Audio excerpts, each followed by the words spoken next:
CSK Academy. Please channel को subscribe jar care. जय हिंद दोस्तों, CSK अकेडमी में आप लोग स्वागत है। मैं छोटन कुमार आप लोग को स्वागत करता हूं। इस एकेडमी के माध्यम से आज का बहुत लाजवाब टॉपिक है दोस्त। टॉपिक है चैप्टर 1 से लेके 15 तक पूरा मैथ का रिवीजन चलेगा। मैराथन क्लास जिसको बोला जाता है। इसमें पूरे सूत्र को कवर कर लिया जाएगा। इसका बेसिक पूरा कंसेप्ट आपको मिल जाएगा, एकदम मज़ा आ जाएगा साहब। जितने लोग देख रहे हैं वीडियो को, तो वीडियो को पूरा देखिएगा। यह 14 फरवरी के रामबाण साबित होगा। जैसे एग्जाम में जाइएगा तो यह वीडियो के इसमें के अधिकतर क्वेश्चन वहाँ पे देखने को मिलेगा। इसका बेसिक फार्मूला जितना है वहाँ पे देखने को मिलेगा। फार्मूला से 1 नंबरिया तो कंप्लीट होगा ही होगा, 2 नंबरिया 5 नंबरिया बनाने में क्या होगा, हमको सहूलियत मिलेगा।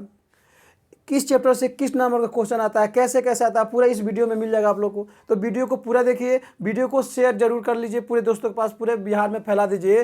14 तारीख को डंका बजा के आना है। मैथ में डंका बजा के आना है। देखिए मैथ में मेरा इसी तरह रिजल्ट ऑफलाइन क्लास के 99% और 97%, यानी कि 95+ हमेशा आता है, इसमें कोई डाउट नहीं है। आपका भी आएगा। ऑनलाइन भी क्लास में इतना बच्चे ला के लेके आते हैं यूट्यूब से। तो आप वीडियो को पूरा देखिए, बहुत मजा आने वाला है। चैप्टर 1 से लेके 15 तक गर्दा मचा दीजिएगा। ज़्यादा लंबा भी वीडियो नहीं होने वाला, एकदम शॉर्ट वीडियो होना है। एक के इसमें पूरे के पूरे 15 चैप्टर हम लोग क्या कर लेंगे, कवर कर लेंगे। उसमें इंपॉर्टेंट चीज़ क्या है, एग्जाम है ही नहीं है, कल एग्जाम है। आज वीडियो देखेंगे तो इसको इतना चीज़ वही चीज़ देखेंगे जो हमारा एग्जाम में डायरेक्ट पड़ेगा। तो जब एग्जाम में डायरेक्ट लड़ेगा तो आमने सामना होगा तो क्या होगा, मज़ा आएगा। चलिए शुरू करते हैं रिवीजन क्लास में। तो यह एक चैप्टर है, इसको हम बोलते हैं वास्तविक संख्या। चैप्टर का नाम है। तो वास्तविक संख्या में क्या क्या आता है, तो यह इसमें आता है परमेय संख्या, अपरिमेय संख्या, जिसको P/Q के रूप में लिखा जा सकता है, उसे परमेय संख्या। तो परमेय संख्या में आता है 2/3, 4/7, 22/7 और 1, 2, 3 गिनती की संख्या परमेय संख्या। उसके बाद अपरिमेय संख्या में आता है दोस्त अपरिमेय संख्या, जिसको P/Q के रूप में नहीं लिखा जा सके। जैसे इसमें आएगा √2, √3, 2√2, √5, यह सब के सब क्या हो जाएगा, अपरिमेय संख्या। पाई या जिसको दशमलव प्रसार अनंत रूप से बढ़े, अनगिनत रूप से बढ़े, उसे भी हम क्या कहेंगे, अपरिमेय संख्या कहेंगे। ये भी अपरिमेय संख्या हो जाएगा। अपरिमेय संख्या में दशमलव ऐसे भी हो सकता है, रेकरिंग होगा, बार बार यही आएगा, मतलब यह परमेय संख्या हो जाएगा। तो यह परमेय अपरमेय हो गया। इससे ज़्यादा क्वेश्चन आपके एग्जाम में परमेय अपरमेय से नहीं आएगा, ठीक है ना। यह बेसिक हो गया परमेय अपरमेय का। उसके बाद आता है भाज्य संख्या और अभाज्य संख्या। यौगिक संख्या, भाज्य का दूसरा नाम है यौगिक संख्या, जो अपने अलावा किसी से कट जाए, जैसे 4, 6, 9, यह यौगिक संख्या है। कौन संख्या है दोस्त, तो यौगिक संख्या है। यह क्वेश्चन 1 नंबर में हर साल पूछता है। भाज्य संख्या ना पूछ के यौगिक पूछता है। अभाज्य संख्या को प्राइम नंबर कहते हैं, जिसको रूट संख्या कहते हैं। कौन संख्या कहते हैं, रूट, जो अपने अलावा किसी अन्य संख्या से ना कटे, उसे हम क्या कहेंगे, रूट संख्या। यह क्वेश्चन एग्जाम में पूछा जाता है, बच्चों से नहीं बनता है, ठीक है ना। उसके बाद यूक्लिड प्रमेयिका से क्या निकालते हैं, तो यूक्लिड प्रमेयिका बराबर यूक्लिड विभाजन प्रमेयिका जो होता है, यूक्लिड विभाजन प्रमेयिका या एल्गोरिथम जो होता है, A = BQ + R। A बराबर भाजक भागफल शेषफल। इसे क्या निकाला जाता है, तो मौसल निकाला जाता है। दो संख्या को लॉस और मौसल निकालता है यूक्लिड प्रमेयिका से। उसके बाद इसमें आता है विभाजन एल्गोरिथम, यानी प्रत्येक भाज्य संख्या को अभाज्य संख्या के रूप गुणनफल के रूप में लिखा जा सकता है। जैसे लिखना है हमको 9, तो ये हो जाएगा 3 × 3। यहाँ पे लिखना है 16 भाज्य संख्या, तो ये हो जाएगा 2 × 2 × 2 × 2। उसके बाद इस चैप्टर में आता है शांत अशांत। इस चैप्टर में आता है दोस्त शांत अशांत, जिसका हर का घात, जिसे यहाँ पे हमने लिखा 2/8, तो ये हो जाएगा 2/2 के पावर कितना, 3। फिर मैंने लिखा यहाँ पर 27/50, तो ये हो जाएगा हमारा 27/2 × 5 × 5, यानी कि जिसका हर का जो घात होगा वह 2 या 5 या 2, 5 दोनों के रूप में हो, उसे हम शांत कहेंगे, अन्यथा अशांत कहेंगे। तो यह क्या हो जाएगा बाबू, तो यह हो जाएगा हमारा शांत। तो यह पहला चैप्टर से यही टॉपिक है जो एग्जाम में इससे ज़्यादा नहीं पूछा जाता है, एकदम मज़ा आ जाएगा। पहला चैप्टर समाप्त, इतना कवर कर लिए। अब चलते हैं, देखिए इसमें शांत अशांत हो गया ना। अब देखिए दूसरा चैप्टर में चलते हैं। यहाँ पे दूसरा चैप्टर है बहुपद। बहुपद को इंग्लिश में पोलिनोमियल कहते हैं, पोलिनोमियल। तो बहुपद में क्या होता है, सबसे पहले बहुपद का पहचान पढ़ते हैं। तो बहुपद का पहचान जो होता है, किसी भी चर के घात पूर्ण संख्या में हो उसे बहुपद कहते हैं। तो पूर्ण संख्या किसे कहते हैं, जो शून्य से शुरू हो उसे हम पूर्ण संख्या कहते हैं। डॉट डॉट यहाँ पे देखिए 2x स्क्वायर, x से पावर 1/2, यह बहुपद नहीं होगा क्योंकि यह इसका जो घात है 1/2 में है, पूर्ण संख्या में 1/2 नहीं होता है, यह बहुपद नहीं होगा। ऐसे ऐसे बहुपद का पहचान हो गया बाबू। अब देखिए यहाँ पे खूब ध्यान से देखिएगा, इसमें अल्प शून्यकों का योग का सूत्र होता है, शून्यकों का योग का सूत्र अल्फा प्लस बीटा बराबर -b/a। द्विघात बहुपद का व्यापक रूप जो होता है वो होता है ax square plus bx plus c, जहाँ a b c वास्तविक संख्या है, और एक होता है शून्यकों का गुणनफल अल्फा इंटू बीटा बराबर माइनस, यहाँ पे होता है c/a होता है बाबू। त्रिघात बहुपद का व्यापक रूप होता है x³ plus bx square plus cx plus d। तो इसमें भी alpha plus beta plus gamma आता है, इसमें plus alpha beta into gamma ऐसे भी आता है, सेम कंडीशन होता है बाबू। इसमें क्वेश्चन ऐसे पूछा जाता है, यदि अल्फा प्लस बीटा दिया हो, अल्फा प्लस बीटा एवं अल्फा इंटू बीटा दिया हो तो द्विघात बहुपद का सूत्र जो होता है, द्विघात बहुपद का सूत्र होता है वो होता है x square minus alpha plus beta x plus alpha into beta. यह क्वेश्चन आपके एग्जाम में पूछा जाता है हर साल। इसमें भी विभाजन एल्गोरिथम आता है, भाज्य बराबर भाजक गुणे भागफल, विभाजन एल्गोरिथम। एक और टॉपिक आता है विभाजन एल्गोरिथम, जिसमें आता है भाज्य बराबर भाजक गुणे भागफल जोड़ शेषफल। यह हम क्या करेंगे, यह हो गया हमारा विभाजन एल्गोरिथम। इसमें भाग देने के लिए कहता है px में gx से भाग देकर qx ज्ञात करें। px मतलब पोलिनोमियल बहुपद, gx मतलब क्या होता है, भाग देने वाला भाजक, और हमारा qx मतलब भागफल, rx मतलब शेषफल। ठीक है ना, जहाँ a बराबर bq, यहाँ पे भी सेम आता है a बराबर bq प्लस r, या भाजक भागफल शेषफल, भाज्य बराबर भाजक गुणे भागफल जोड़ शेषफल। ये होता है विभाजन एल्गोरिथम। यहाँ तो कोई दिक्कत नहीं है। अब देखिए 2 चैप्टर इससे ज़्यादा क्वेश्चन नहीं आता है, शून्य ज्ञात करने के लिए आता है।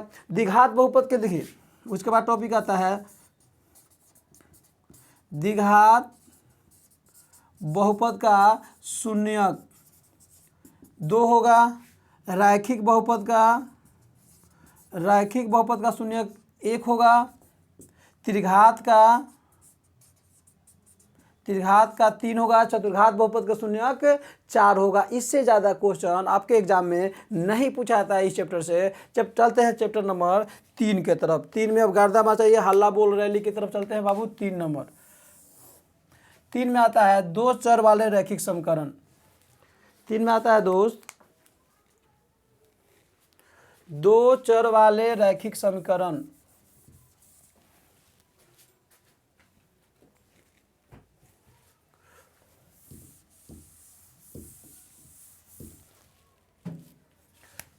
चैप्टर नंबर 3, 2 चर वाले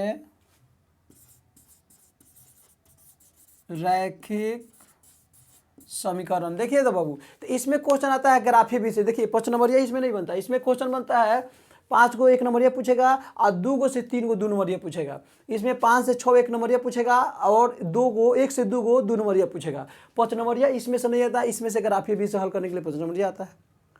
ठीक है, और इसमें देखिएगा संगत असंगत, शांत अशांत सब ही होता क्या है। इसका जो होता है a1 बटा a2 बराबर b1 बटा b2 और बराबर c1 बटा c2, यह होता है संपाती। संपाती को अनेक हल बोला जाता है। क्या हल? अनेक हल, या इसका दूसरा नाम होता है आश्रित संगत। आश्रित संगत। उसके बाद आता है दोस्त, उसके बाद आता है a1 बटा a2 बराबर नहीं b1 बटा b2, इसको बोलते हैं संगत या एक हल, या इसको बोलते हैं प्रतिच्छेदी या अविरोधी। देखिए इतना बोलते हैं। तीसरा आता है A1/A2 बराबर B1/B2 बराबर नहीं C1/C2। इसको कहते हैं असंगत या समांतर या विरोधी। देखिए इतना नाम इसका है, या कोई हल नहीं, कोई हल नहीं, इतना इसका मान है। यह रैखिक समीकरण का होता है। रैखिक समीकरण हल करने की दो विधि होती है, एक होता है ग्राफीय विधि और एक होता है बीजगणितीय विधि। बीजगणितीय विधि के शादी हुआ तो फिर 3 गो लड़का पैदा हुआ। एक हुआ विलोपन विधि, दूसरा हुआ प्रतिस्थापन विधि और तीसरा होता है हमारा ब्रजगुणन विधि। यह होता है हमारा 3 चैप्टर से यही क्वेश्चन आता है। रैखिक समीकरण दो चर और रैखिक समीकरण दो चर में हो, जैसे पहचान बताता है दो चर रैखिक समीकरण का x + y = 5। देखिए एगो इधर चर है, एगो इधर चर है। अभी कहेगा इस तरह क्वेश्चन आता है एग्जाम में, कहता है बताइए इसका कितना हल है। अरे कितना हल है, तो इसका अनंत हल होगा, क्योंकि x के मान अगर हम 2 रखेंगे तो y का मान 3 हो जाएगा बराबर 5, x के मान 1 y के मान 4 बराबर 5, x के मान 4 y के मान 1 बराबर 5, x के मान -10 y के मान 15 बराबर -5। तो इसका अनंत हल होगा। ऐसे समीकरण पूछा जाता है। तो ये हो गया दो चर वाले रैखिक समीकरण से ऐसे क्वेश्चन पूछा जाता है। विलोपन विधि, प्रतिस्थापन विधि और ब्रजगुणन विधि, ठीक है ना। और एक क्वेश्चन इसमें से 5 नंबरिया आता है। इसमें से क्वेश्चन जो आता है 2 से 5 क्वेश्चन आता है। इसमें 5 गो क्वेश्चन आएगा, डबल क्वेश्चन एग्जाम में, तो 5 गो क्वेश्चन 1 नंबरिया आएगा। एगो से 2 क्वेश्चन आता है 2 नंबरिया और एगो 5 नंबरिया तो किसी के पापा को रोकला से नहीं रोकाएगा, वही भी करेगा। इसमें से ग्राफी भी से हल करने के लिए क्वेश्चन आएगा आपके एग्जाम में, टेंशन मत लीजिएगा। तो यह हो गया, यह हमारा हो गया बाबू रैखिक समीकरण का। इससे रैखिक समीकरण में इससे ज़्यादा हम लोग को नहीं पढ़ना है। अब चलते हैं चैप्टर 4 की तरफ, द्विघात समीकरण। चैप्टर 4 में है द्विघात समीकरण। द्विघात समीकरण इसमें देखिए दोस्त, तो द्विघात समीकरण के पहचान भी होता है। इसका व्यापक रूप होता है ax² + bx + c = 0। देखिए बाबू यह और यह दोनों आपस में बराबर है। इसको देखिए, यह आपस में बराबर है। तो इसको हम बहुपद कब पढ़ेंगे, समीकरण पर कब पढ़ेंगे, जब इसका मान 0 के बराबर हो जाए तो यह समीकरण हो जाता है, और 0 के बराबर नहीं हो तो इसका शून्य निकलता है, इसका मूल निकलता है।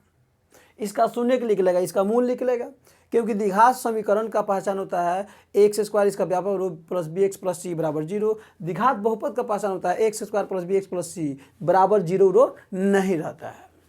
तो द्विघात समीकरण में ये पहचान हो गया। इसका भी घात क्या होता है, 2, इसका भी पहचान होता है। जैसे इसका भी घात पूर्ण संख्या के रूप में होता है x² + x प्लस यहाँ पे हो जाएगा कितना 5 भी हो जाएगा, या मान लीजिए यहाँ पे हम दे सकते हैं 12 भी दे सकते हैं, ऐसे भी हो सकता है।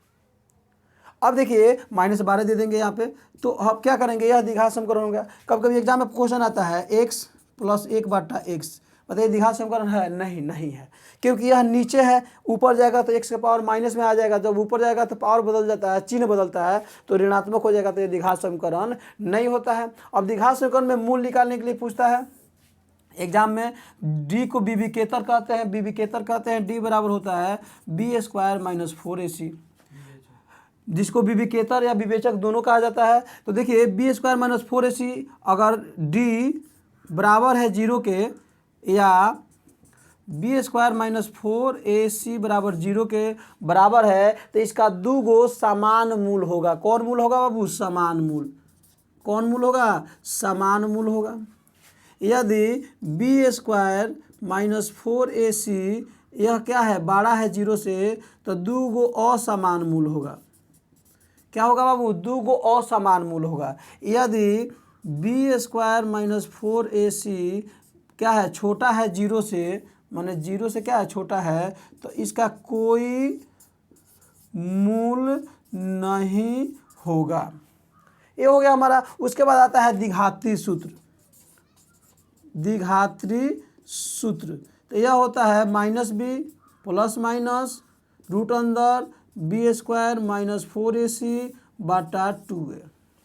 इसको याद रखिएगा, 4 चैप्टर से इससे ज़्यादा क्वेश्चन नहीं आता है तो नहीं आता है। मूल ज्ञात करने के लिए बोलेगा, इसी को दे देगा, कहेगा इसका मूल ज्ञात कीजिए, द्विघाती सूत्र से मूल ज्ञात कीजिए, 1 नंबर ये बनता है। हाँ, इसमें भी क्वेश्चन आता है 5 नंबर में, इसमें भी क्वेश्चन 5 नंबर आता है, इसमें भी आता है भिन्न के अंश में 1 जोड़ दिया जाए, हर में 2 घटा लिया जाए, समझ में आ रहा है? तो यह कुछ चैप्टर से 5 नंबर क्वेश्चन भी बनता है। 1 नंबर क्वेश्चन 5 को आता है, 2 नंबर 1 से 2 क्वेश्चन इसमें से भी आता है। तो यह हो गया मूल निकालने के लिए। इस चैप्टर में इससे ज़्यादा बेसिक नहीं है, द्विघात समीकरण के बारे में समझ ले। अब हम लोग बढ़ते हैं 5 चैप्टर एपी के बारे में।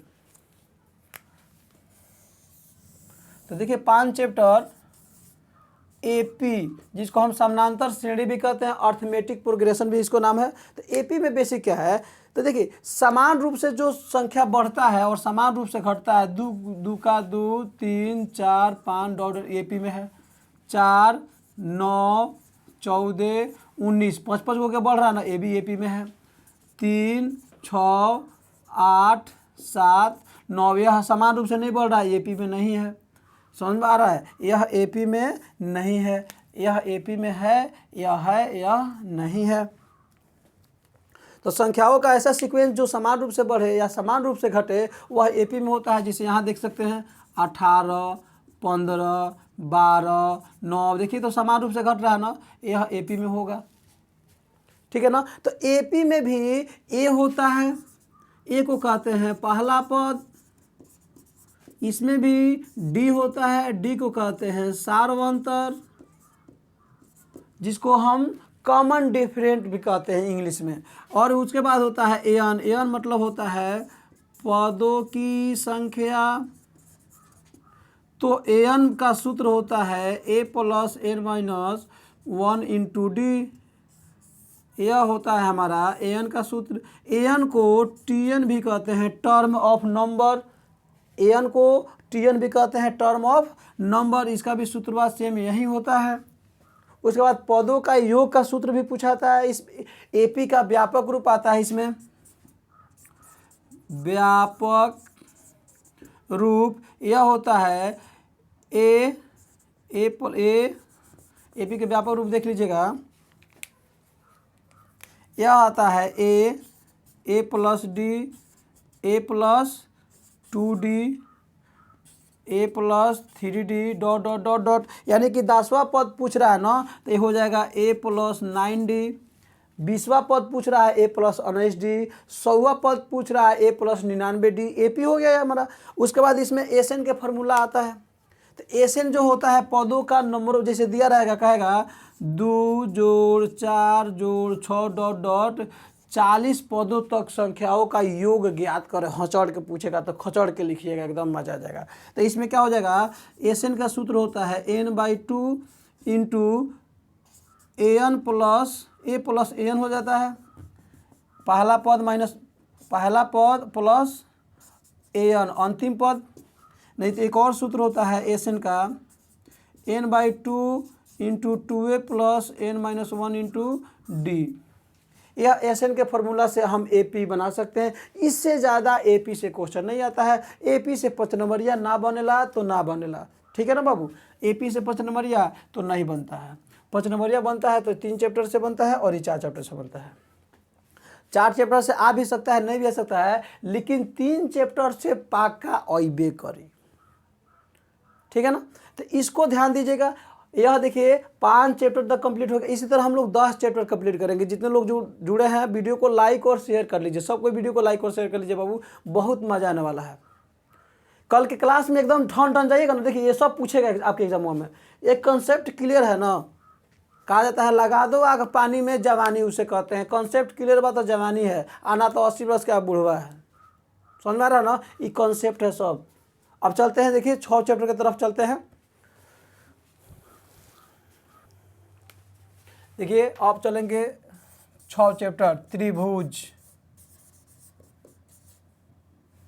तो त्रिभुज में देखिएगा दोस्त, इसमें बेसिक क्या आता है, तो इसमें आता है थेल्स प्रमेय, पाइथागोरस प्रमेय। इसको तो सीखना बहुत जरूरी है। पहला महोदय है थेल्स, तो देखिए, और उसके बाद आता है पाइथागोरस। उसके बाद संगत त्रिभुज के क्षेत्रफलों का अनुपात, इसमें आता है प्रमेय के रूप में। अब देखिए इसके बारे में बताते हैं, थेल्स में क्या है, त्रिभुज में क्या है। ऐसे त्रिभुज के बेसिक समझ लेते हैं। त्रिभुजा से घिरी आकृति को त्रिभुज कहते हैं। क्या कहते हैं बाबू? त्रिभुज कहते हैं। क्या कहते हैं? त्रिभुज। त्रिभुज में तीन कोण, तीन भुजा, तीन शीर्ष होते हैं, ए बी सी, तीन को शीर्ष हो गया। त्रिभुज के तीनों कोण का माप का योग 180 डिग्री होता है। ये हो गया त्रिभुज का। अब इसमें पढ़ना है समरूपता, सर्वांग समता, यह दोनों पढ़ना है। तो फिलहाल इसको पहले समझ लेते हैं थेल्स पर में क्या होता है।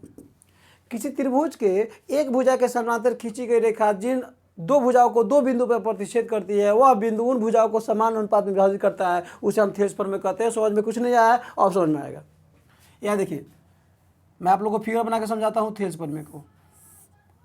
यह हमने त्रिभुज बना दिया ए बी सी, और यह बी सी के समानांतर एक रेखा खींच दिया जिसका नाम हो गया डी और ई।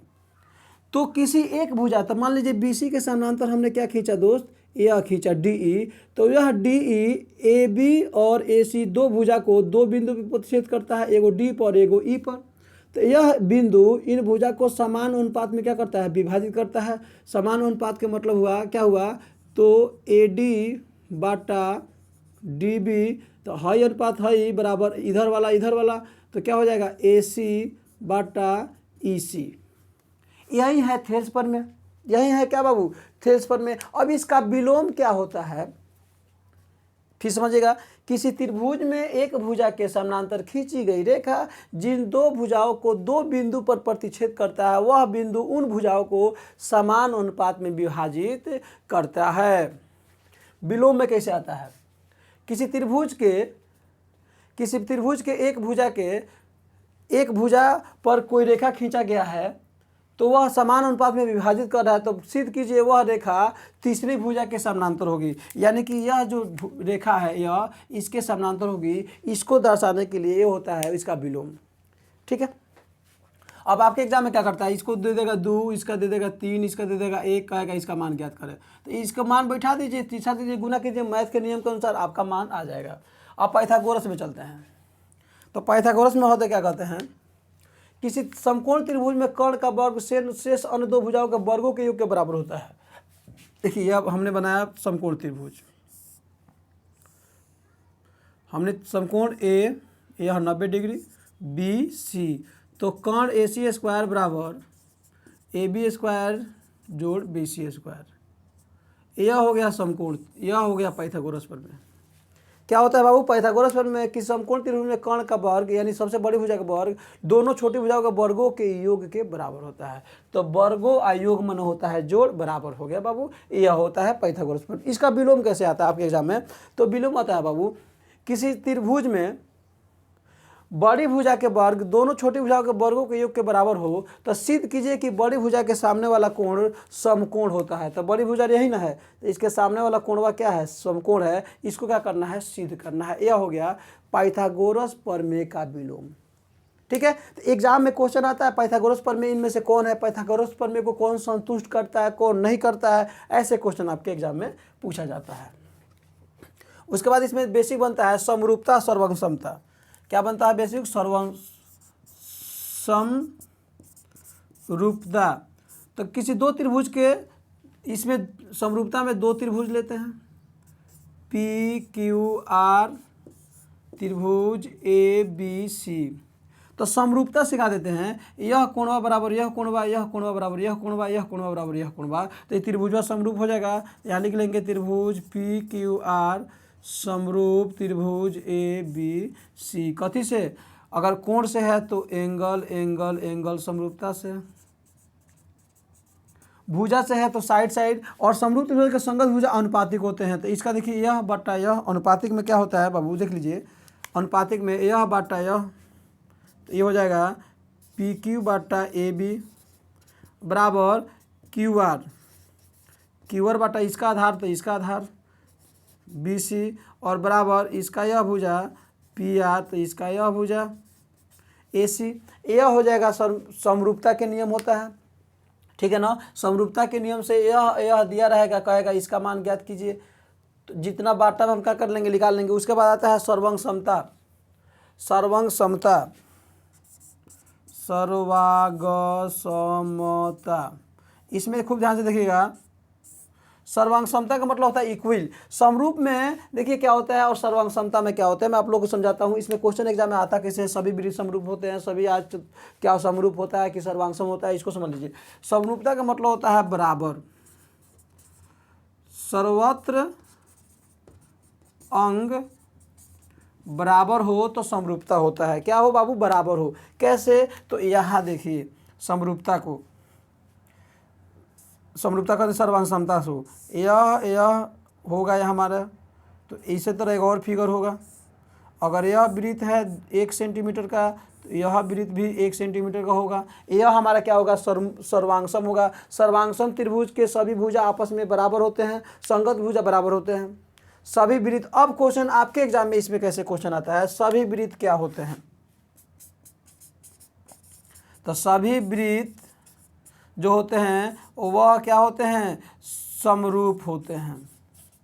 सभी समबाहु त्रिभुज समरूप होते हैं, सभी वर्ग समरूप होते हैं, सभी आयत समरूप होते हैं। समरूप मतलब होता है समान दिखना, जैसे हाथी के बेटा बेटी जो होगा वह हाथी होगा, यह समरूप है। और सर्वांगसम मतलब हाथी के बेटा बेटी, हाथी है 10 क्विंटल के और उसका बेटा बेटी 1 क्विंटल के, तो यह वजन बराबर नहीं ना हुआ। यह देखिए, यह जो होगा यह सर्वांगसम होगा, जिसका सर्वत्र अंग बराबर है, कलर अलग अलग है, सर्वांगसम है। ठीक है ना, दोनों ओर से बराबर है। लेकिन यह सर्वांगसम नहीं है बाबू, क्योंकि देखिए तो यह मोटा है, यह पतला है। ठीक है ना, यह सर्वांगसम नहीं है। दोनों लिंक जो पेन होगा वह सर्वांगसम हो जाएगा। दो लिंक, दो एक किस्म के मार्कर है यहाँ पे लिंक पेन। एक और मैं आप लोगों को एग्जांपल के तौर पर दिखा देता हूँ।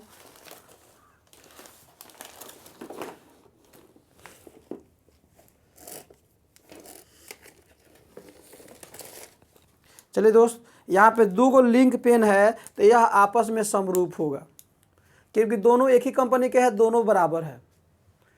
ठीक है ना, एक के ऊपर ढैला से मतलब दोनों क्या है, बराबर है।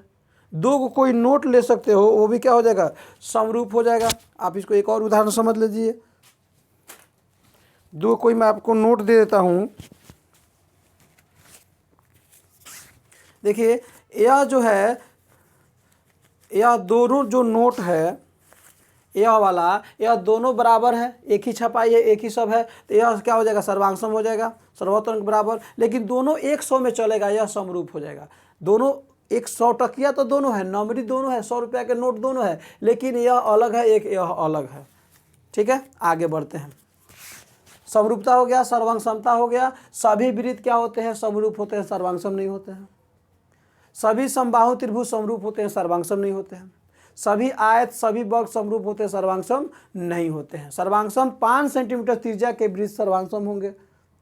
4 सेंटीमीटर का दो आयत वर्ग क्या होंगे, तो सर्वांगसम होंगे, मतलब दोनों बराबर हो।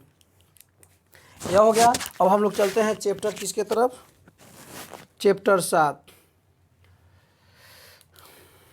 चैप्टर में चलेंगे 7 नंबर की तरफ, निर्देशांक ज्यामिति। निर्देशांक ज्यामिति, कोऑर्डिनेट ज्योमेट्री। तो इसको समझने के लिए बाबू खूब ध्यान से देखिएगा। इसको समझने के लिए हम क्या करेंगे, यहाँ आपको फिगर बना के एक समझा देते हैं। लाइफ में कहियो नहीं भुलाइएगा, जीवन एकदम जो है ना, आप लोग लाइफ में भूलेबे नहीं कीजिएगा कभी भी। और एग्जाम में जाके लूट लीजिएगा माजा, बाहर लूटो ये राजा।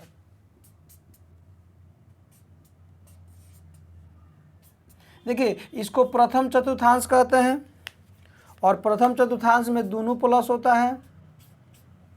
इसको सेकेंड चतुर्थांश कहते हैं, इसमें माइनस प्लस होता है।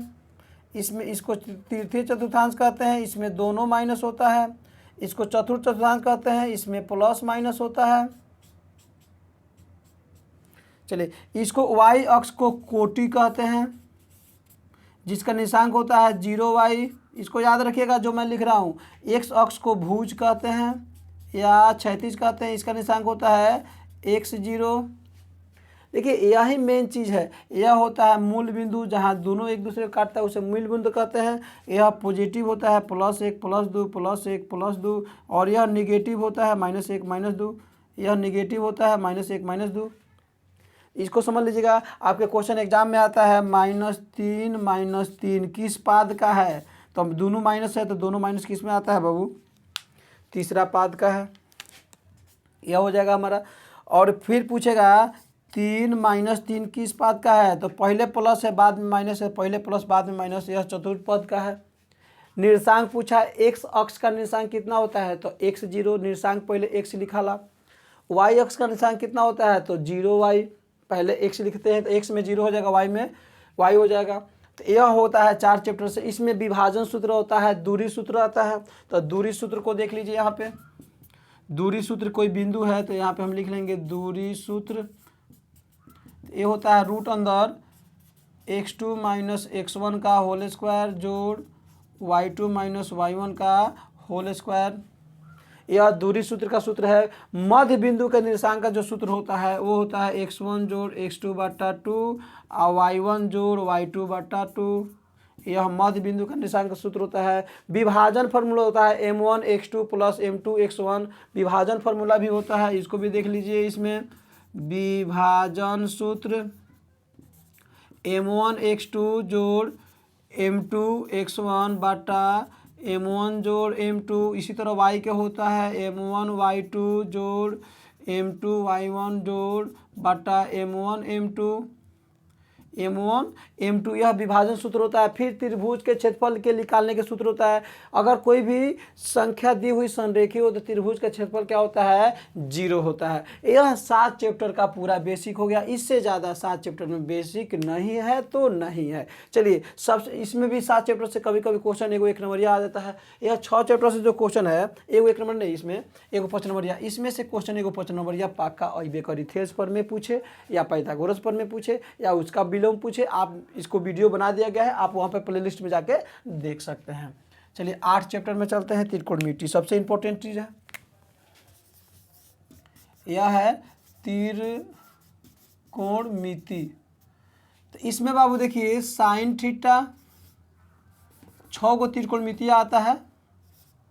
Sine theta, cos theta, tan theta, cos theta, sec theta, cosec theta, यह आता है 6 गो। सबका फार्मूला होता है साइन थीटा बराबर होता है p/h, जिसको लंब और कर्ण कहते हैं। कॉस का होता है b/h, टैन का होता है p/b, कॉट का होता है b/ यहाँ पे बराबर देते जाएंगे b/p, सेक का होता है h/b, कोसेक का होता है h/p। फिर साइन के फार्मूला होता है, साइन थीटा का जो हमारा फार्मूला होता है वो होता है 1/कोसेक थीटा। इसका फार्मूला होता है 1/सेक थीटा। इसका होता है 1/कॉट थीटा। इसका होता है 1/टैन थीटा। इसका होता है 1/कोस थीटा। इसका होता है 1/साइन थीटा। फिर इसका फार्मूला होता है कॉस 90 डिग्री माइनस थीटा। फिर इसका फार्मूला होता है कॉस के साइन 90 डिग्री माइनस थीटा। फिर इसका होता है तो ये हो जाता है कोट 90 डिग्री माइनस थीटा। फिर इसका आता है तो ये हो जाता है कोट के tan 90 degree minus theta. Cosec हो जाएगा तो ये हो जाएगा कोसेक 90 डिग्री माइनस थीटा। और इसका होता है cosec sec 90 degree minus theta. यह हमारा फार्मूला इतना एग्जाम में पूछा जाता है, ठीक है ना। फिर एक और फार्मूला बनता है साइन के रूट वाला फार्मूला, 1 - कॉस स्क्वायर थीटा। इसका होता है 1 - साइन स्क्वायर थीटा रूट में। इसका होता है और टैन का root under sec square theta -1। Cot का होता है रूट अंदर कोसेक स्क्वायर थीटा -1। इसका होता है अंदर रूट अंदर, खूब ध्यान से देखिएगा, सेक है ना, तो ये होता है 1 + टैन स्क्वायर थीटा। और इसका होता है 1 + कॉट स्क्वायर थीटा। अब देखिए एक का 4 को फार्मूला यहाँ पे इजीली मिल गया सबका। इसको आप इसके खूब ध्यान से 1 से 2 बार वीडियो देखिएगा, एकदम मियाज हरियर एकदम जाके दिमाग में बैठेगा, ठीक है ना। यह फार्मूला डायरेक्ट 1 नंबर पूछा जाता है। अब उसके बाद मान पढ़ने का आता है। मान आता है तो मान में देखिए कैसे मना रहे हैं। मान में देखिएगा तो sine 0 degree, 30 degree, 45 degree, 60 degree, 90 degree. तो साइन 0 का मान 0 होता है, साइन 0 का मान 0 होता है, 30 का मान 1/2 होता है, 45 का 1/√2 होता है, 60 के √3/2 होता है और 90 का हमारा 1 हो जाता है। ठीक है ना। उसके बाद आता है कॉस, तो कॉस उलट दीजिए, इधर वाला यहाँ पे आ जाएगा, उसके बाद यह यहाँ पर आ जाएगा और यह सेम रह जाएगा, यह इधर आ जाएगा और यह सीधे पलट दीजिए, इधर से शुरू कर दीजिए, इसका 0 से इसका 90 से। उसके बाद आता है टैन, तो टैन साइन बटा कॉस को टैन कहते हैं, तो हाई बटा हाई, तो 0/1 बराबर 0, हाई हाई 2 कर जाएगा तो कितना हो जाएगा 1/√3, यह दोनों सब कर जाएगा तो 1 बचेगा, इसका बटा इसका करेंगे तो √3 बचेगा और यह हो जाएगा इन्फिनिट अपरिभाषित, क्योंकि 1/0 का मान अभी तक नहीं निकला है। उसके बाद आएगा हमारा टैन के बाद आता है कॉट, तो इसके उल्टा कर दीजिए, यह हो जाएगा इन्फिनिट। उसके बाद यहाँ पे इसको रख दीजिए और यह सेम उतर जाएगा, यहाँ पर इसको कर दीजिए और यहाँ पे 0 रख दीजिए। उसके बाद आता है सेक थीटा, तो सेक थीटा में देख लीजिए, सेक थीटा थीटा का मान तो यहाँ पर है, तो सेक का हो जाएगा बाबू, तो सेक का 1/cos होता है, तो 1/1 बराबर 1, इसके बाटा करेंगे तो ये हो जाएगा √3/2, ऊपर चला जाएगा, इसको करेंगे तो √2, इसको करेंगे तो कितना हो जाएगा 2 और इसको करेंगे तो सेक का क्या होता है 1/cos, तो सेक 1/cos, cos का 0 है तो इन्फिनिट हो जाएगा ये। अब इसका उल्टा क्या होता है हमारा कोसेक होता है, इसका उल्टा क्या होता है कोसेक, इधर आ जाएगा इन्फिनिट, इसको ला लीजिए इधर, इसको लिख लीजिए सेम, इसको उधर ले लीजिए √3/2, 2/√3 के √3/2 2/√3 होता है, सॉरी इसका जो मान होता है 2/√3 होता है बाबू, 2/√3 और ये हो जाएगा 2/√3 और इसको यहाँ कर दीजिए। यह हमारा मान वाला फार्मूला कंप्लीट होगा। त्रिकोणमिति से इससे ज़्यादा क्वेश्चन में नहीं आता है, या कभी कभी इसे पूछ जाता है sine square theta plus cos square theta बराबर, तो 1। इसी तरह आता है sec square theta minus tan square theta बराबर 1। इसी तरह आएगा cosec square theta minus cos square theta बराबर 1। इससे ज़्यादा क्वेश्चन आपके एग्जाम में नहीं पूछा जाता है। त्रिकोणमिति का ये कंप्लीट हो गया। क्वेश्चन नंबर चलते हैं 9 चैप्टर के तरफ। सबसे बड़ा था त्रिकोणमिति, सबसे बड़ा भी हो गया है। यहाँ पे देखिए त्रिकोणमिति 9 चैप्टर में है हाइट एंड डिस्टेंस, उन्नयन कोण और नमन कोण। इससे क्वेश्चन क्या बनता है सीधे से समझेंगे। उन्नयन कोण का मतलब होता है उन्नयन ऊपर से नीचे, जैसे मैं अपने सैंडल को देख रहा हूँ ना, ऐसे देख रहा हूँ तो उन्नयन कोण बनेगा। मैं फिगर बना के समझा देता हूँ आपको। यह मान लीजिए यहाँ पे देखिए, यहाँ पे रखा हुआ है गुब्बारा, यहाँ से कोई देख रहा है, ठीक है ना, तो नीचे से ऊपर देख रहा है तो उसे हम क्या कहेंगे नीचे से ऊपर अवनमन कोण। तो यह जो कोण बनेगा ना, यह कोण यह जो हो बनेगा वह बनेगा अवनमन कोण, ठीक है। और दूसरा स्टेज में हम क्या कर रहे हैं, एक यहाँ है और यहाँ पे हमने वस्तु रखा, एक आदमी यहाँ से देख रहा है, तो यहाँ से देख रहा है तो यहाँ एक कोण बनेगा। तो जब ऊपर से नीचे देख रहा है तो वह जो कोण होगा वह कौन कोण होगा बाबू, तो वह होगा उन्नयन कोण, ठीक है। उन्नयन कोण अवनमन कोण। और इसको जो देख रहा है उसे दृष्टि रेखा कहते हैं, इसको क्या कहते हैं आधार कहते हैं। और इसको जो जड़ होता है इसको पाद बिंदु, और जो ऊपर होता है उसे शीर्ष बिंदु। खंभा हो गया यहाँ पे, तो यह जड़ है तो यह होगा पाद बिंदु और यह होता है शीर्ष बिंदु, ठीक है। इससे ज़्यादा इसमें नहीं पढ़ना। अब इसमें क्वेश्चन कैसे बनता है वह देख लीजिए। क्वेश्चन बनता है कि किसी समय किसी छड़ी की छाया की लंबाई दोनों बराबर हो तो बताइए सूर्य का उन्नयन कोण कितना डिग्री होगा। तो ऐसे पूछता है, यहाँ पे बताइए उन्नयन कोण कितना डिग्री, थीटा का मान है, मान लीजिए थीटा है और दोनों का है समान है। मान लीजिए अगर ये 3 होगा तो यह भी 3 होगा, तो दोनों लंब और आधार टैन में आता है, तो टैन थीटा बराबर कितना हो जाएगा लंब बटा आधार, तो 3/3 कट के कितना हो जाएगा 1। तो अब देखिए तो टैन में टैन थीटा बराबर 1, तो टैन में 1 कितना डिग्री का मान होता है, यहाँ पे टैन है 1 कितना का मान होता है 45 का, तो कितना हो जाएगा थीटा बराबर कितना डिग्री 45 डिग्री। ऐसे क्वेश्चन आपके एग्जाम में इससे पूछता है। अब चलते हैं चैप्टर नंबर 10 की तरफ। 10 है वृत्त, सर्कल। इससे बाह्य बिंदु से वृत्त पर स्पर्श रेखा क्या होती है, बराबर होती है। मैं वृत्त बना के आपको समझा देता हूँ, सब इसी में क्या करता हूँ, समझा देता हूँ। यह वृत्त हो गया, यह हमारा केंद्र हो गया, यह ओ, यह ए। फिर यहाँ से हमने क्या किया, एक जीवा निकाल दिया जिसका नाम दे दिया बी और सी। फिर हमने क्या किया, एक छेदक रेखा निकाल दिया जिसका नाम हो गया एल एम, ठीक है ना। फिर हमने क्या किया, एक यहाँ पे से व्यास बना दिया जिसका नाम रख दिया एक्स वाई, ठीक है। अब खूब ध्यान से देखिएगा, यह हमने किया तो अब सबसे इसमें क्वेश्चन क्या आता है। फिर यहाँ से हमने क्या किया, एक स्पर्श रेखा निकाल दिया, जो स्पर्श करके निकल जाए उसे स्पर्श रेखा कहते हैं। तो वृत्त से देखिएगा दोस्त खूब ध्यान से इस मैटर को।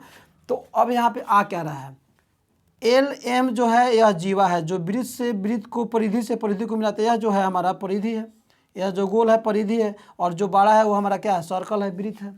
वो जो वृत्त के मध्य बिंदु को होता है वो उसे केंद्र कहते हैं। केंद्र से परिधि को मिलाने रेखा को इसे हम जीवा कहते हैं। ओ ए हमारा क्या हो जाएगा, जीवा। ओ ए हमारा क्या हो जाएगा दोस्त, तो जीवा हो जाएगा, यह जीवा हो जाएगा बाबू। ओ ए हमारा क्या हो जाएगा बाबू, तो जीवा हो जाएगा। उसके बाद यह हमारा सॉरी ओ ए हमारा त्रिज्या हो जाएगा, सॉरी क्या हो जाएगा, त्रिज्या। यहाँ पे हम लिख लेते हैं ओ ए बराबर त्रिज्या, L B C, B C बराबर जीवा, जो परिधि से परिधि को मिलाते हैं। और ये छेदक रेखा दो बिंदु पे जो काट रहा है, वृत्त के दो बिंदु पे काटने वाला रेखा को छेदक रेखा कहते हैं। तो एल एम हमारा क्या हो जाएगा, छेदक रेखा, छेदक रेखा। उसके बाद जो होगा, जो परिधि से परिधि को मिलाते हैं, केंद्र से जाकर गुजरता है, उसे हम कहते हैं व्यास। और वृत्त में सबसे बड़ा जीवा को व्यास भी कहते हैं। व्यास हमारा क्या हो जाएगा, एक्स वाई। यह त्रिज्या से क्या होता है, दुगुनी होता है, दुगुने क्या हो जाएगा, त्रिज्या। यह त्रिज्या से क्या होता है बाबू, दुगुनी होता है। और बाह्य बिंदु से वृत्त पर स्पर्श रेखा की लंबाई क्या होती है, तो बराबर होती है।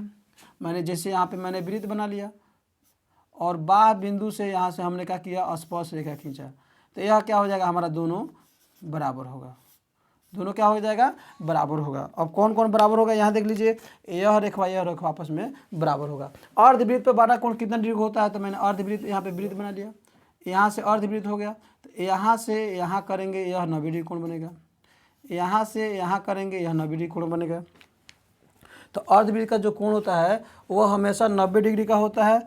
यहाँ से ऐसे बनेगा तो 90 डिग्री कोण बनेगा, यहाँ से लेके यहाँ बनेगा तो ये भी 90 डिग्री कोण बनता है। तो अर्धवृत्त पे बना कोण हमेशा 90 डिग्री का होता है। अब लड़का समझता है ना सब कि सर अर्धवृत्त हुआ ना, तो ये हो गया ससुरा वृत्त, अब इनमें से काट के आधा निकाल दो तो ये हो गया अर्धवृत्त।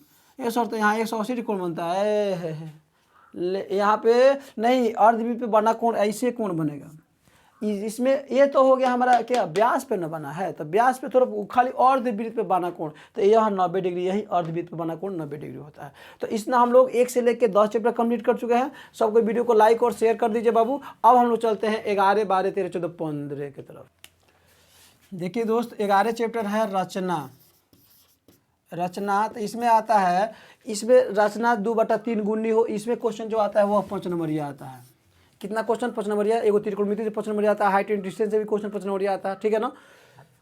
तो 5 नंबरिया इससे आता है क्वेश्चन, रचना से। और इसमें होता क्या है, एक रेखा खींच के, यहाँ से रेखा खींच के मतलब यहाँ पे त्रिभुज बनाया जाता है, या कोई भी बना, एक रेखा खींचे का, ए भी रेखा खींचिए, मान लीजिए 7 सेंटीमीटर का, तो ए भी बराबर 7 सेंटीमीटर। और उसको कहता है 3:4 में विभाजित कीजिए, 3:4 में। तो एक न्यून कोण यहाँ बना लेंगे, 1 2 3 बार काटेंगे, और एक यहाँ न्यून कोण बना लेंगे, और इस पर 4 बार काटेंगे, दोनों समान होना चाहिए। इसका नाम दे देंगे A1 A2 A3, B1 B2 B3 B4। इसको क्या करेंगे, मिला देंगे, तो यह जो होगा C, तो यह हो जाएगा AC बराबर कितना हो जाएगा, AC अनुपात CB बराबर कितना हो जाएगा, 3:4। इससे ज़्यादा क्वेश्चन एग्जाम में आता नहीं है, बस एक क्वेश्चन आता है, इसे समझने के लिए आप बना सकते हैं। क्वेश्चन नंबर चलते हैं 12 चैप्टर। 12 चैप्टर से क्वेश्चन एग्जाम में आता है आपका, 12 चैप्टर क्वेश्चन एग्जाम में लगड़ आता है। पृष्ठीय क्षेत्रफल और आयतन, पृष्ठीय त्रिभुज से संबंधित क्षेत्रफल दिया है, तो त्रिभुज से पृष्ठीय क्षेत्रफल या त्रिभुज से संबंधित क्षेत्रफल आता है। तो इसमें देखिए खूब ध्यान से, इसमें आता है त्रिज्यखंड बनता है। तो त्रिज्यखंड वृत्तखंड क्या है समझ लीजिए, बस गाढ़ता बचा दिखा, उसका सूत्र जो होता है समझ लीजिए। मैं यहाँ पे आपको फिगर बना देता हूँ। यह हो गया हमारा केंद्र, यह हो ओ ए बी, यहाँ पे सी, यह हो गया हमारा त्रिज्यखंड। क्या हो गया बाबू? त्रिज्यखंड। तो एगो छोट बना तो इसका नाम होगा लघु, यहाँ पे कोण बनेगा और यहाँ भी कोण बनेगा। तो लघु त्रिज्यखंड, और यह जो हो जाएगा वह होगा दीर्घ त्रिज्यखंड। यानी कि वृत्त के परिधि के टुकड़ा या वृत्त के परिधि और दो गो त्रिज्या के बीच वाले स्थान को त्रिज्यखंड कहते हैं। तो यहाँ पे देखिए, तो यह बीच में है कि नहीं, यही त्रिज्यखंड हो गया। एगो यह बना, एगो यह बना, दो गो हो गया। त्रिज्यखंड के क्षेत्रफल होता है, त्रिज्यखंड के क्षेत्रफल थीटा बाटा 360 पाई आर स्क्वायर। तो अब क्षेत्रफल कैसे, थीटा बटा 360, तो थीटा का मतलब कोण यहाँ पे कि जितना डिग्री का होगा, अगर यहाँ पे 40 होगा तो थीटा का मान 40 होगा, 60 होगा तो 60 होगा। और 360 इसलिए होता है क्योंकि इसके चारों तरफ 360 डिग्री कोण बनता है। केंद्र के चारों तरफ कोई बिंदु है, इसके चारों तरफ 360 बनता है। कैसे? तो यह बिंदु हो गया, तो इसको हम आगे बढ़ा लेंगे, 90 ये हो गया, यहाँ बढ़ा लेंगे 90 ये हो गया, फिर नीचे कर लेंगे 90 ये हो गया, फिर यहाँ कर लेंगे 90, यानी कि सब मिले कितना हो गया 360, 9 चौका 36। तो त्रिज्यखंड के क्षेत्रफल और त्रिज्यखंड के चाप के लंबाई, चाप के लंबाई का जो होता है वो होता है थीटा बाटा 360 2 पाई आर। तो ये हो गया थीटा बाटा 360 पाई आर स्क्वायर, बीच के क्षेत्र पाई आर स्क्वायर, तो पाई स्क्वायर बीच के पास 2 पाई आर, तो 2 पाई आर थीटा बाटा 360, तो 360 ये हो गया त्रिज्यखंड। अब उसके बाद आता है आपके क्वेश्चन वृत्तखंड का। तो यह वृत्तखंड समझिए बाबू, वृत्तखंड होता है यह और यह, और दोनों को क्या कीजिए, मिला दीजिए। तो यहाँ कोण बनता है, इसका नाम देते हैं ओ ए बी। यह हो गया लघु वृत्तखंड, और ये हो गया हमारा दीर्घ वृत्तखंड। अब लघु वृत्तखंड और दीर्घ वृत्तखंड मतलब यह एक जीवा और वृत्त के परिधि से मिले क्षेत्र को वृत्तखंड कहते हैं। वृत्तखंड के क्षेत्रफल क्या होता है, यह त्रिज्यखंड के क्षेत्रफल में से, पूरे क्षेत्रफलों में से इस त्रिभुजवा का क्षेत्रफल घटा लेते हैं तो वृत्तखंड का क्षेत्रफल निकलता है। ठीक है ना। त्रिभुज के क्षेत्रफल में से मतलब कि यह पूरा क्या हो जाएगा, यहाँ से लेके यहाँ तक यह बनेगा त्रिज्यखंड। तो त्रिज्यखंड के क्षेत्रफल में क्या करेंगे, त्रिभुज के क्षेत्रफल को घटा देंगे तो हमारा क्या हो जाएगा, वृत्तखंड के क्षेत्रफल बनेगा। अब इसमें आता है चतुर्थांश। तो वृत्त के 1/4 भाग को चतुर्थांश कहते हैं, इसको भी समझ लेते हैं। चलिए मैंने यहाँ पे वृत्त बनाया, इसका चतुर्थांश देखिए, यह 1/4 भाग यही ना होगा, तो यह होता है चतुर्थांश। तो इसका भी क्षेत्रफल होता है थीटा बाटा 360 अब पाई आर स्क्वायर, या पाई आर स्क्वायर बट्टा 4, ये चतुर्थांश का क्षेत्रफल है। क्योंकि वृत्त के 1/4 भाग होते हैं, 4 से भाग कर दीजिए वृत्त के क्षेत्रफल में, तो वो क्या निकल जाएगा, चतुर्थांश का क्षेत्रफल निकल जाएगा। कोई दिक्कत यहाँ तक कोई दिक्कत आप लोग को नहीं होनी चाहिए। इसी तक क्वेश्चन आपके उसके बाद आता है छायांकित भाग का क्षेत्रफल निकालने के लिए। तो छायांकित भाग का क्षेत्रफल इसमें कभी कभी पूछ देता है निकालने के लिए। तो छायांकित भाग देखिए बाबू कैसे निकालेंगे। मान लीजिए मैं यहाँ पे कोई त्रिज्यखंड बना दिया, या हमने यहाँ पे क्या बना दिया, वृत्त बना दिया, तो कहेगा इसमें यह वर्ग है। क्या है बाबू, वर्ग है। 4 4 4 4 सेंटीमीटर का। और जो ए हमारा है, यहाँ पर हमने क्या किया, एक वृत्त बनाया 7 सेंटीमीटर का। और मान लीजिए यह जो वर्ग है वह छायांकित है। क्या है बाबू, छायांकित है। तो कहेगा छायांकित भाग के क्षेत्रफल, तो यानी पूरे वृत्त में से वर्ग के क्षेत्रफल का छायांकित भाग के क्षेत्रफल, यानी ये छायांकित नहीं है, इसको छोड़ दीजिए, ये तो निकल जाएगा वर्ग से। यह जो एरिया है ना, यह सब छायांकित है। तो हम क्या करेंगे, पूरे क्षेत्रफल में से, वृत्त के क्षेत्रफल में से वर्गवा हटा देंगे तो छायांकित क्या हो जाएगा, बच जाएगा। ऐसे क्वेश्चन आपके एग्जाम में पूछा था, क्वेश्चन नंबर 13, पृष्ठीय क्षेत्रफल हो रहा है। तो चैप्टर नंबर 13 में चलते हैं, इससे ज़्यादा क्वेश्चन पूछता है पृष्ठीय क्षेत्रफल और आयतन। तो यहाँ पे एक ले लेते हैं घन। तो घन का पृष्ठीय क्षेत्रफल जो होता है, पृष्ठीय क्षेत्रफल, कुल पृष्ठीय क्षेत्रफल होता है 6a स्क्वायर, और पार्श्व जो होता है, पार्श्व वो होता है 4a स्क्वायर, 4 गुने भुजा स्क्वायर। क्योंकि घन के 6 गो फलक होता है, 6 गो सतह होता है, तो 6 गो सतह जब होगा तो घन के प्रत्येक सतह वर्ग का आकार का होता है। तो एक वर्ग का क्षेत्रफल भुजा स्क्वायर, तो 6 के 6 गुने भुजा स्क्वायर, यह हमारा घन हो जाएगा। यह हमारा क्या हो जाएगा दोस्त, घन हो जाएगा।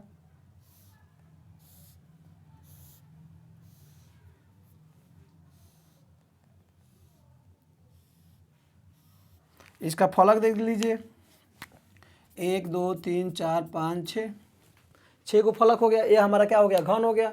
सभी आपस में क्या होते हैं, बराबर होते हैं, प्रत्येक के सतह हो गया। पर घन का आयतन जो होता है वो होता है AQ, लंबाई गुने चौड़ाई, जिसमें लंबाई देखिए आयतन उसी वस्तु का निकलता है जिसमें लंबाई ऊंचाई चौड़ाई सब हो। खाली लंबाई हो तो उसका लंबाई चौड़ाई हो, ऊंचाई नहीं हो ना तो उसका नहीं निकलेगा, वो हो जाएगा आयत में, तो उसका आयतन नहीं निकलता है। आयत का आयतन कभी देखे हो, नहीं निकलता है। वृत्त का आयतन निकलता है, नहीं निकलता है। गोला का आयतन निकलता है, जिसमें ऊंचाई हो आयतन उसी का निकलेगा। अब होता है घनाभ, तो घनाभ का कुल पृष्ठीय क्षेत्रफल होता है 2 × LB + BH + LH, और इसका आयतन जो होता है ये होता है LBH, लंबाई गुने चौड़ाई गुने ऊंचाई। चलिए उसके बाद आता है बेलन। क्या आता है बाबू, तो बेलन का वक्र पृष्ठीय क्षेत्रफल होता है 2πRH, और कुल जो होता है इसका पृष्ठीय क्षेत्रफल वो होता है 2πR × R + H। बेलन यहाँ पे मैं बना लेता हूँ आप लोगों को, कहीं दिक्कत ना हो। बेलन, यह त्रिज्या होता है, यह H होता है, यह हमारा क्या होता है, त्रिज्या होता है H, और इसका कुल वक्र मतलब यहाँ से लेके यहाँ तक, कुल मतलब हबी दोनों, इसका आधार का क्षेत्रफल है, तो आधार इसका क्या होता है, वृत्ताकार होता है। उसके बाद आता है बेलन। बेलन का आयतन हो जाता है πr²H, गोलाकार है तो पाई लगेगा, R², 2 R है तो H, πr²H, यह हो जाएगा आयतन। उसके बाद आता है गोला। गोला वृत्त की तरह होता है, तो देखिए गोला माने गेंद, गोला का आयतन, तो इसका अगर आयतन निकलेगा तो 4/3 πr3। उसके बाद ठीक है ना, गोला का कुल पृष्ठीय क्षेत्रफल, इसमें वक्र नहीं होता है तो कूले होता है, तो 4πr², क्योंकि वृत्त के 4 गुना गोला होता है, 4 गुना क्षेत्रफल इसका ज़्यादा होता है गोला का। उसके बाद आता है अर्धगोला का, तो अर्धगोला ऐसे बनता है, यहाँ से आधा काट के निकाल दो। कचौड़ा देखो, कटोरा वह अर्धगोला होता है। तो अर्धगोला जब बनेगा तो इसका क्षेत्रफल खूब ध्यान से देखिएगा। अर्धगोला का क्षेत्रफल हमारा क्या होता है बाबू, तो इसमें वक्र होता है, वक्र यहाँ से यहाँ तक आएगा, तो वक्र होता है 2πr²। इसका कुल होता है एगो, ये भी जुड़ जाएगा तो यह वृत्ताकार है, तो कितना हो जाएगा 3πr²। 2 πr², एगो वृत्ताकार जुड़ेगा 3πr²। अर्धगोला के इसका आयतन निकलेगा तो 2/3πr3, क्योंकि गोला का 4/3 है तो इसका 2/3 हो जाएगा, यह हो जाएगा। उसके बाद आएगा हमारा शंकु। उसके बाद आएगा बाबू हमारा शंकु। उसके बाद आएगा हमारा शंकु। यह शंकु, इसको कहते हैं तिरछी ऊंचाई। तिरछी ऊंचाई L बराबर होता है रूट अंदर क्या होता है, H² + R²। यह होता है हमारा H, और ये होता है L, और ये होता है हमारा R। ठीक है, तो यह होता है शंकु का वक्र पृष्ठीय क्षेत्रफल। वक्र जो होता है ये होता है πRL, और कुल जो होता है कुल पृष्ठीय क्षेत्रफल πRL + πr², क्योंकि इसका आधार जो होता है वो वृत्ताकार होता है, तो ये होता है πr × R + L या L + R होता है। शंकु का आयतन होता है, इसका आयतन निकालेंगे तो आयतन होता है 1/3 πr3, 1/3 πr²H, πr²H हो जाएगा। तो अब देखिए शंकु हो गया, गोला, अर्धगोला, बेलन, ये हमारा सब हो गया। इसके बाद अब आएगा फ्रेस्टम, छिन्नक आता है इसका, तो छिन्नक भी देख लेते हैं। छिन्नक से ज़्यादा क्वेश्चन आपका 1 नंबर ये बनता नहीं है, बस इससे ज़्यादा क्वेश्चन बनता है। जिससे क्वेश्चन बनता है उसको मैं आप लोग को बता दिया हूँ। उसके बाद देखिए छिन्नक कैसे समझा देता हूँ, आप लोग को टेंशन लेने की ज़रूरत नहीं है। ये होता है फ्रस्टम। छिन्नक को क्या कहते हैं बाबू, फ्रस्टम। यह शंकु के बीचों बीच में से काट के निकाल लिया जाता है तो छिन्नक बनता है। क्या बनता है बाबू, यह देखिए तो काट के निकाल, यही हो गया छिन्नक, जिसको हम फ्रस्टम कहते हैं। इसका भी वक्र पृष्ठीय क्षेत्रफल, वक्र पृष्ठीय क्षेत्रफल, कुल पृष्ठीय क्षेत्रफल, और इसका भी आयतन आता है। चलिए अब हम लोग चलेंगे चैप्टर नंबर 14 की तरफ। सांख्यिकी स्टैटिक्स। अब सांख्यिकी का मतलब देखिए क्या होता है, इसमें माध्य माध्यिका बहुलक आएगा, माध्य माध्यिका और बहुलक। तो माध्य जो सूत्र होता है, माध्य बराबर होता है आंकड़ों के योग बटा आंकड़ों की संख्या। जैसे मान लीजिए 7, 6, 3 यह माध्य है, तो 3 को है तो इसको जोड़ दीजिए, 7, 6, 13, 3, 16 और 3 से भागा कर दीजिए तो ये हो जाएगा 16/3। ठीक है ना, ऐसे माध्य निकलने का सूत्र होता है। और इसका अनेक नियम भी होता है माध्य का, पद विचलन विधि, लघुवीति विधि। अब इसका माध्यिका का जो होता है, माध्यिका का संख्या क्या होता है, दिए गए चर मानों को बढ़ते या घटते क्रम में सजा देंगे। इसका माध्यिका निकालना हो तो बीच वाला 2 को इधर से हटा दीजिए, 2 को इधर से हटा दीजिए, बीच वाला यही माध्यिका होता है। विषम संख्या में हो तब सम संख्या में होता है n बाई, इसका देखिए विषम संख्या में होता है ना तो n+1वां पद, तो कितना है 1 2 3 4 5, तो 5+1वां पद, तो 5+1वां पद, ठीक है ना। तो यह कटेगा तो कितना हो जाएगा 6/2 कटेगा तो 3, तीसरा पद 1 2 3 माध्यिका हो जाएगा। लेकिन बढ़ते या घटते क्रम में सजा दीजिएगा। अगर सम संख्या में आ जाए 6 3 6 5, तो देखिए सम संख्या में आ गया हमारा, यहाँ पे एक और 7 और यहाँ पे हमने दे दिया 5 नहीं 9 दे देते हैं, 2 दे देते हैं, यहाँ एक और 6 हटा दीजिए, यहाँ पे 1 दे दीजिए। तो 1 3 1 2 3 बढ़ते या घटते क्रम में सजा दीजिए। तो बढ़ते क्रम में 1 2 3 5, 5 के बाद 6 7, ठीक है। तो यह दोनों सेम है ना, तो दोनों बीच वाला जोड़ के बटा 2 कर दीजिए, 3 जोड़ 5/2 तो 8/2 कट जाएगा तो कितना आएगा 4, तो इसका माध्यिका 4 हो जाएगा। ठीक है, और एक माध्यिका का सूत्र भी होता है। उसके बाद देख लीजिएगा एक और होता है, अब आएगा बहुलक। क्या आएगा, तो बहुलक जो बार बार आए, 2 3 3 4 2 3 5 3, तो इसमें देखिए 3 कितना बार आया है, सबसे ज़्यादा बार आया है ना, तो यह बहुलक हो जाएगा। 1 2 3 4, तो बहुलक बराबर हमारा कितना हो जाएगा, बहुलक बराबर 3। जो सबसे बार बार आए उसे बहुलक कहते हैं। बहुलक का एक बड़ा फॉर्मूला आता है जो एग्जाम में आपको देखने को उतना नहीं मिलता है, बस सिंपल इसमें क्वेश्चन आता है आपका। तो चलिए ये हो गया हमारा। अब उसके बाद हम लोग पढ़ना है 15 चैप्टर प्रायिकता, प्रोबेबिलिटी। तो प्रोबेबिलिटी में होता है सिक्के को उछालेंगे, हेड एंड एक सिक्के में कितने पल होते हैं, किसी घटना घटने की प्रायिकता को, किसी घटना के घटने की संभावना को प्रायिकता कहते हैं। प्रायिकता एक प्रकार के जुआ है बाबू। अब इसमें आता है, खुद ध्यान देखिए, प्रायिकता एक प्रकार का जुआ है। इसमें 2 प्रकार की घटना होता है, एक होता है निश्चित जिसको हम संभव कहते हैं, दूसरा होता है अनिश्चित जिसको हम असंभव कहते हैं। तो निश्चित और अनिश्चित दोनों हो गया, संभव और संभव। अब खूब ध्यान से देखिएगा बाबू, निश्चित घटना का प्रायिकता 1 होता है और निश्चित इसका प्रायिकता जो होता है वह 1 होता है। इसका प्रायिकता 1 होता है और इसका प्रायिकता 0 होता है। जैसे बारिश, जैसे आम के डिब्बे में से आम निकलने की प्रायिकता निश्चित घटना है तो 1 होगा। आम के डिब्बे में से एक फल निकालने के उसका जिलेबी आने की प्रायिकता, तो आम में से जिलेबी कहाँ से आई, मिठाई के डिब्बा में से एक मिठाई निकलने का जूता आने की प्रायिकता, सोच कहाँ से जूता आई तो यह क्या हो जाएगा, अनिश्चित हो जाएगा। प्रायिकता का मान 0 से बड़ा या बराबर और 1 से हमेशा क्या होता है, छोटा होता है। 0 से बड़ा और बराबर और 1 से हमेशा क्या होता है बाबू, छोटा होता है। माने 0 से 1 के बीच होता है, 0 भी होगा 1 भी होगा, यानी 1 से बड़ा नहीं होता है, 1 से बड़ा ना, 0 से छोटा ना। एक सिक्के को उछालेंगे तो कुल परिणाम कितना आएगा, तो 1 आएगा। सिक्के को उछालेंगे तो हेड आएगा, टेल आएगा, तो कुल परिणाम 2। प्रायिकता का मान होता है PE मतलब होता है इवेंट, P मतलब प्रोबेबिलिटी, अनुकूल परिणाम। तो एक सिक्का उछालने में हेड आने की प्रायिकता, हेड 1 है तो 1, और कुल कितना है 2, तो 1/2। पासे उछालेंगे तो 1 आएगा, 2 आएगा, 3 आएगा, 4 आएगा, 5 आएगा, 6 आएगा, तो कुल परिणाम 6। सम संख्या आने की प्रायिकता, सम संख्या 1 2 3 3 बार आया है, 3 3/6 बराबर 1/2। दो सिक्के को एक साथ उठा लेंगे तो कुल परिणाम 2 गुने 2 बराबर 4। 2 को पासे को एक साथ उठा लेंगे तो एगो में 6 तो 2 में कितना हो जाएगा 6 के 36। 52 पत्ते के ताश के गड्डी में से तो 52 ताश के गड्डी में कितना पत्ता होता है तो 52। क्या क्या होता है तो उसमें 4 को भाग में उसको बांटा जाता है, लाल पान ईटिया चिड़िया, लाल पान ईटिया चिड़िया और एक होता है हमारा काला पान।